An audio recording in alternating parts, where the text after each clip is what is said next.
ઈશ્વરને આપણે ખૂબ ખૂબ એટલા થેન્ક્સ કરીએ કે જેની કોઈ સીમા નહીં. તમે મને જોઈ શકો છો સામે 35 વર્ષ મને બોનસના છે.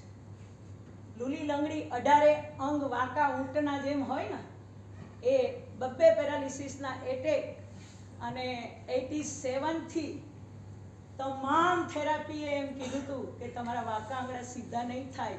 અને 4 લોકો ઉઠાવીને મને ટોયલેટમાં લઈ જાય. મારી પોઝિશન હતી. મારા brother all India first doctor હતા. એણે મને એક લીટીમાં કીધું કે મેડિકલ સાયન્સ એલોપેથીમાં તારી કોઈ દવા જ નથી. ત્યારે હું ખૂબ રડી હતી કે ભાઈ તું વિશ્વમાં પૂજાય છે.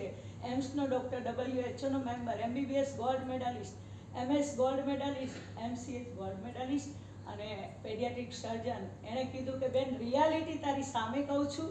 હું ખૂબ રડી કે તું ડૉક્ટર છો કે કટર છો કે જે મને હતાશ કરે છે. ત્યારે મારા મધર એક વાક્ય બોલ્યા કે મીરાએ ઝેર પીધું ને અમૃત થઈ ગયું. ક્યાં કોઈ ડૉક્ટર આવ્યા હતા. તારા ઈશ્વરને પકડ. મેરા તો ગિદ્ધર ગોપાલ દૂસરા ન કોઈ. ખૂબ આંખ ખુલી ગઈ 87 થી. અને ઈશ્વર, હું બ્રહ્માકુમારીઝની ફોલોઅર્સ રહી છું 74 થી. અને ભગવાનને મેં કહ્યું કે જો કાં તો તું મને બેઠી કર. રૂમેટોઇડ આર્થરાઇટિસ 80 પ્રકારના જે વા છે એમાં સૌથી ખતરનાકમાં ખતરનાક, હું તો એમ કહું કે કેન્સર સારું છે. એટલી ભયંકર પીડા એ રૂમેટોઇડ આર્થરાઇટિસની હોય. રાત રોઈને કાઢવા સિવાય કોઈ સંજોગ નહીં. અને અમે ક્યારેય કોઈ ફાસ્ટ ફૂડ ખાધા નહોતા. વિચાર કરો કે આ બીમારી આવી ક્યાંથી. 19 વર્ષ સુધી ભેંસનું દૂધ 2 લીટર સવારે, 2 લીટર સાંજે, બાજરાનો રોટલો, ગોળકેરી અથાણું ને પાપડ અમારો ખોરાક હતો. અને કામ પણ અમે કેટલું આમ 200 માણસનું રસોડું 1 કલાકમાં નાખી દો. ઘોડા જેટલી તાકાત અને કામ કર્યું. અને અચાનક 26 વર્ષની એજમાં આ મને શું થયું કાંઈ ખબર ન પડી. તો એ પછી મારો ભાઈ નાનો એજી ઓફિસમાં જોબ કરતો હતો. એ દિલ્હી ગયો, ત્યાંથી થોડી બુકો લાવ્યો અને એ બુક મારી પાસે નાખી કે બેન વાંચ, આમાં તારો કંઈ ઈલાજ હોય તો. એમાં બહુ મસ્ત બુક હતી. ઘર બેઠી સંપૂર્ણ પ્રાકૃતિક ચિકિત્સા. મેં વાંચી, લખ્યું કે આમાં 1 લીંબુ પીઓ અને તમારા સાસને ખોલો.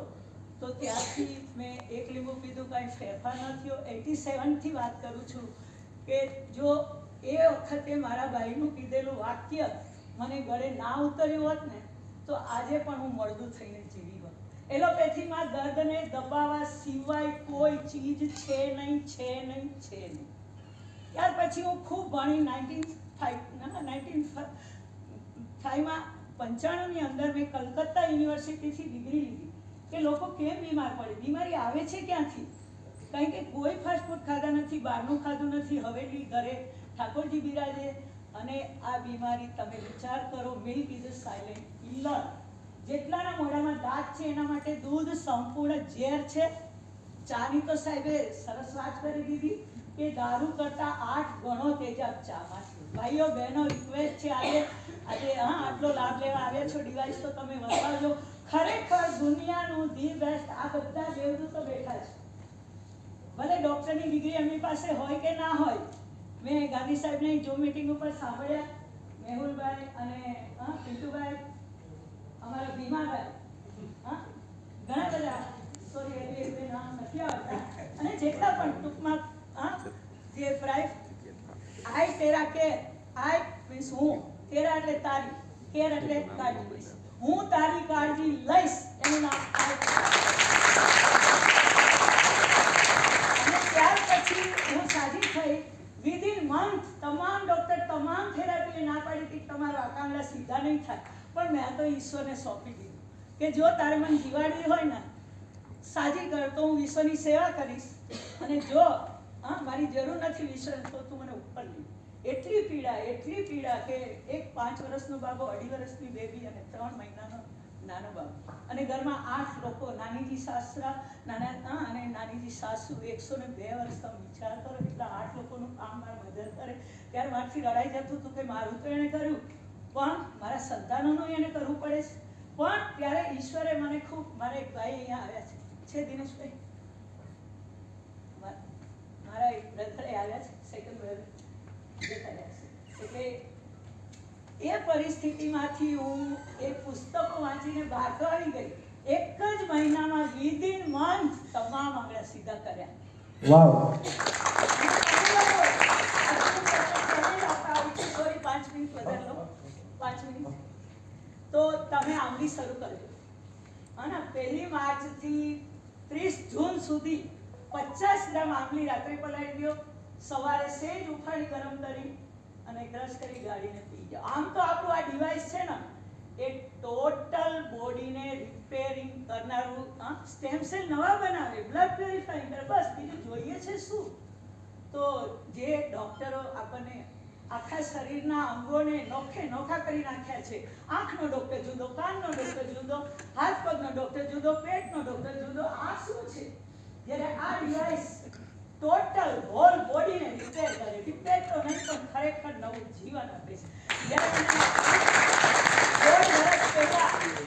ડોક્ટરે ઓર્થોપેડિક ડોક્ટર, કારણ કે મારા તો બધા અંગો વાંકા ચૂકા જતા, બબે પેરાલિસિસના એટેક આવી ગયા, 0 મેડિસિને બહાર આવી છું, તમારી સામે જ છું. એક પણ દવા વગર આજે 35 વર્ષની અંદર એક ગોળી, આમ તો જન્મથી જ અમારો ભાઈ કોઈ દવા લેતો જ નહોતો અને તમારી સામે ઊભી છું, બરાબર? હવે એ આંગળી તમે પીશો ને એટલે શું થશે કે તમારા શરીરની અંદર જેટલું ટોક્સિન્સ પડ્યું છે ને, વાત, પિત્ત, કફ ત્રણેયનું, બસ મારી તંદુરસ્તીનો રાજ 20 વર્ષની અંદર નથી મને કોઈ દિવસ શરદી થઈ, નથી તાવ આવ્યો, નથી ઉધરસ. આ બસ ઉનાળામાં 3 મહિના આંબલી પીવાની, 50 ગ્રામ આંબલી યા તો રાત્રે પલાળી સવારે પી જાઓ, ગાળી છોડીને સેજ ઉખાડી ગરમ કરી, યા તો સવારે પલાળી સાંજે 5 વાગે જમ્યા પછી 5 કલાક. અને શિયાળો અને ચોમાસું 1 કપ ગરમ પાણી અને 1 લીંબુ, પછી જુઓ રાજ. વિટામિન સી જ્યારે શરીરમાંથી ઘટે ને ત્યારે જ તમારે રોગ પ્રતિકારક શક્તિ ઘટે અને રોગ આવે, બીજું કાંઈ છે નહીં. અને આ 1.5 વર્ષ પહેલા મને ડોક્ટરે કીધું તમારા ખંભા ખલાસ થઈ જાય. ગીતાબેન મારી સાથે આ બેન ઉભા થો.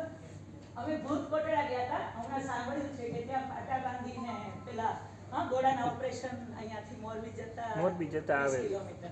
તો મેં કીધું છેલ્લે આપણે ત્યાં જઈએ. અહીંયા તો ડોક્ટરે કીધું કે તમે ખંભા ખલાસ, હવે કે એમાં માવો જ નથી. હવે કાંઈ વાંધો નહીં, હું કોઈ દિવસ મગજમાં લેતી જ નથી, કારણ કે એ અંદર શું નાખવાનો, હવે મહાય હાડકા બળતાય નથી અને ઈ એમ કે કાંઈ ખલાસ. એક જોરદાર તાલીથી છે આંટી માટે.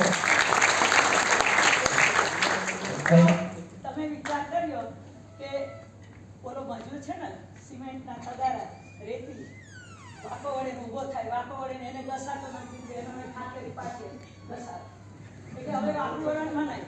જે અંગો ઈશ્વરે વાંકા વડો આપ્યા છે એને શા માટે સ્કીપ કરો છો?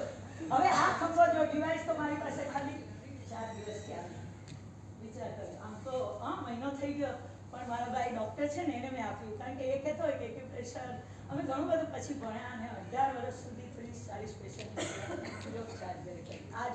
આ પાછળ જવા માંડ્યો ખાલી વિધિન 4 days, એટલે ઘણું બધું રિઝલ્ટ છે ભાઈઓ. આ પૃથ્વી ઉપરનું અમૃત તો અમૃત, real doctor is next to God. આ બધાને દેખાય છે. નમસ્કાર એમને વારંવાર. એક જોરદાર તાળી થઈ ગયા આંટી માટે. આ એક્ચ્યુઅલી અંદર આ રીતે શેરિંગ કરો વિધાઉટ માઇક. આ છે ને